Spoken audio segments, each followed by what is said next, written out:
I peered into the metal box without stepping inside. It had the familiar smell of all hospital lifts: hand wash, antiseptic, an undertone of urine and fear. I had only managed a 24-story journey to the psychology department once. With my eyes closed, holding my breath, it wasn't the speed that got me, just the space itself. Tiny and airless. No windows to escape through. I forced myself over the threshold, keeping the door open with my hand. But the panic kicked in. Immediately, a surge of adrenaline just under my ribcage. My reflection stared at me from the mirrored back wall. My face was white and pinched, eyes glittering with anxiety. I looked like a small blonde child dressed up in her mother's smartest clothes. I backed out of the lift and the door snapped shut, almost catching my fingers. My only option was to take the stairs, all 278 of them. By now, the signs on every landing were imprinted on my mind: oncology, urology, orthopedics, x-ray, but at least the daily climb was keeping me fit. At a steady pace, the ascent took less than 6 minutes. I was out of breath by the time I arrived at my consulting room, with just a few minutes to spare before the rest of the appointment of the day. I changed out of my running shoes into a smart pair of heels. One of the unwritten rules is that psychologists must be well dressed to convince their patients that the world is safe and orderly, but I needn't have bothered. There was a handwritten note on my computer informing me that the morning appointments had been canceled, and a police officer would collect me in a half-hour's time. For a second, my legs felt weak. I pictured my brother locked in a holding cell just like last time, was swearing his head off at anyone who tried to question him or bring him a cup of tea. Then I remembered that my name was on the rota for med duty that week, and my heart rate slowed down. My inbox was crammed with new emails, an invitation to speak to British Psychological Society in April, 8 GP referrals, dozens of circulars from drug companies offering extra bribes. I should have worked on my case notes, but my eyes kept drifting towards the window. The sky was a dull January white, threatening to snow, but the view was still staggering.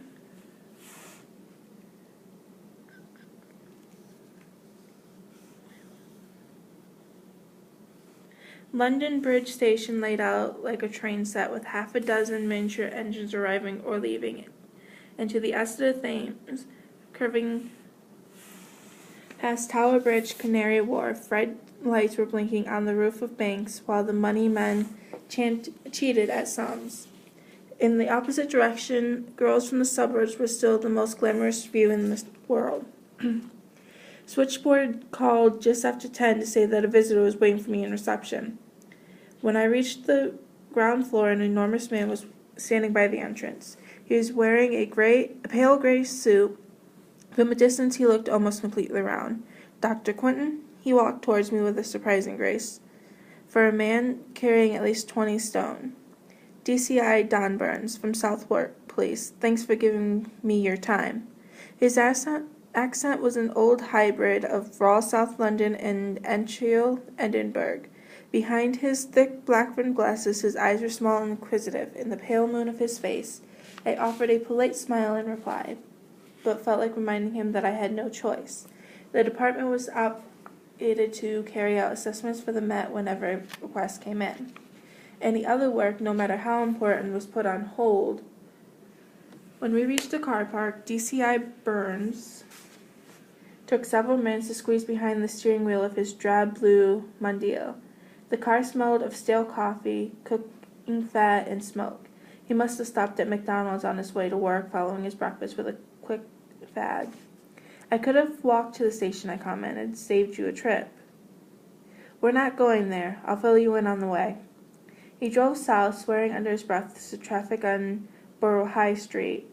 He seemed to have forgotten he had a passenger, completely absorbed in the journey until we reached the embankment. "Detective Chief Inspector, that's top-ranked, isn't it?" I asked. He kept his eyes fixed on the road. Not far off, I looked after most of the burg. "Quite a responsibility. Couldn't one of your underlings take me?" I didn't want them to. We drove past Battersea Power Station. It looked like a massive table lying on its back concrete, legs pointing out to the sky. "We're going to see Morris Clay. Have you heard of him?" "Vaguely. He killed someone, didn't he?" "That's him," he frowned. "A prostitute called Jean Anderson in Bermondsey 4 years ago. Gets out of Wandsworth tomorrow because some hotshot lawyer got his sentence cut in half. How come? Unsafe evidence, Burns sighed, which is total bollocks. He managed to con the judge into thinking Clay got learning difficulties. And he hasn't. No way, he growled as the traffic jam ahead. Slippery little bastard pretends to be simple, but he kept us running around for weeks. I want to know how closely to watch him when he's out. Sounds like he's not your favorite client. Not exactly. The bloke's as dodgy as they get. Burns gave the indicator an angry flick, like he would have preferred to snap it off and hurl it through the window. Guess who his mom's best mates were? Who? Ray and Mary Benson. I couldn't think of a reply. I knew plenty about the Bensons because a friend from the Maudsley had been consultant psychologist during the court case, and Ray and Mary had been kept the tabloids happy for months.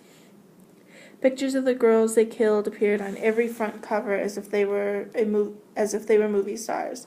Some of them were found under the patio of the hostel. The Bensons ran off South Bridge Road, one in the garden, another sealed inside a disused chimney. A few more dumped on waste ground. Anyone who could read or owned a TV knew more than they wanted to know about the couple's grisly recreational activities.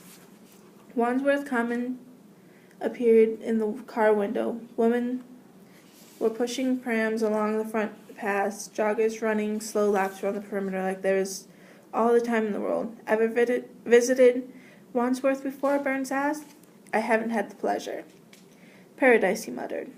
1,600 blokes high as kites on every jug under the sun.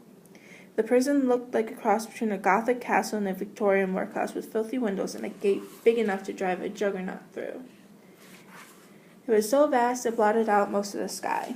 Welcome to England's biggest clink. Burns flashed his ID at the entrance and Mira waved inside.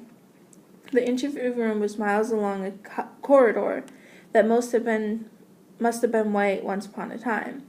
I was beginning to regret the clothes I'd chosen that morning. My skirt was too tight to take a proper stride. My heels clattered on the tile floor like a pair of castanets. Rivulets of sweat were pouring down Burns' face. He's in the Onslow Center, he puffed, for his own protection. The bloke won't be getting any bon voyage cards tomorrow. How did he kill the girl? I asked. There's no nice way to put it. Burns wiped his face with a large handkerchief. Basically, he shagged her, then smothered her with a pillow. They were in a relationship?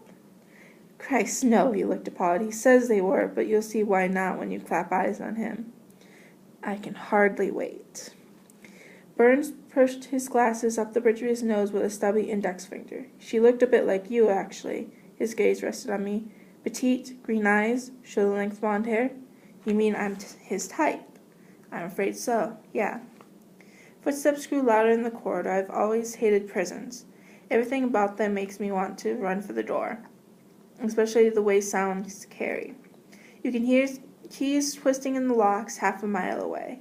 When Morris Clay was shown into the interview room, I could see why he had to pay for sex. Gray hair jutted from his skull in awkward tufts, and everything about his face was slightly wrong. Heavy eyebrows lowered above eyes that had sunk so deep into their sockets that I couldn't tell what color they were. From the dullness of his skin, I guessed that he hadn't been outside for weeks.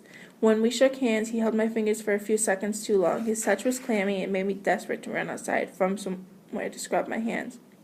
Afternoon, Morris. Burns barked from his seat in the corner of the room. Clay's thin shoulders were hunched around his ears, his eyes flitting from the floor to the window and back again. He lowered himself onto the plastic chair cautiously as if it might booby-trap. I hear you're going home tomorrow, I said. No home to go to. His voice was high-pitched and breathless. Rubbish, Burns snapped. You're going to your mom's. She's dead, Clay frowned. How long ago did you lose your mom? I asked. Clay looked confused for a minute, then did a slow calculations on his fingers before answering. 5 months, 1 week, 2 days. I'm sorry to hear that, I told him. He studied the back of his hands, then fingers twisting into knots. What about Morris? Burns' voice was cold enough to freeze anyone in the distance. Are you sorry for what you did?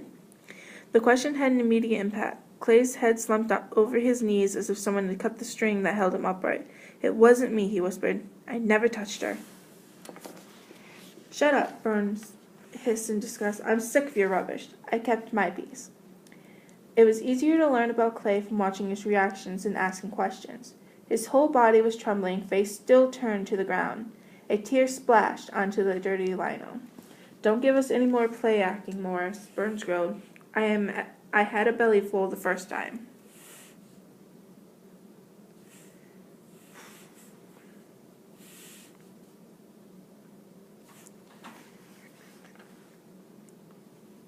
When Clay eventually lifted his head, his expression was a mixture of fear and resentment. He looked like a child who would rather run away than face another beating. "Tell me what happened to you, Morris," I said quietly.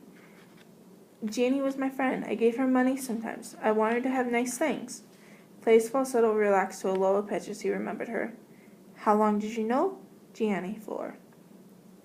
Clay considered the question carefully before answering. "A long time. I saw her every week. I asked her to be my girlfriend." "And what did she say?" He lowered his head forward again, and another fat tear landed on his gray prison-issued tracksuit. "She said she wasn't good enough for me." Clay struggled to regain control, rubbing eyes with his balled fist. "But you didn't agree?" He shook his head violently. "She loved me. I know she did, because she let me sleep in her bed sometimes." Burns gave a loud sigh, and Clay's mouth sealed itself. There was a rime of dirt around the collar of his gray top.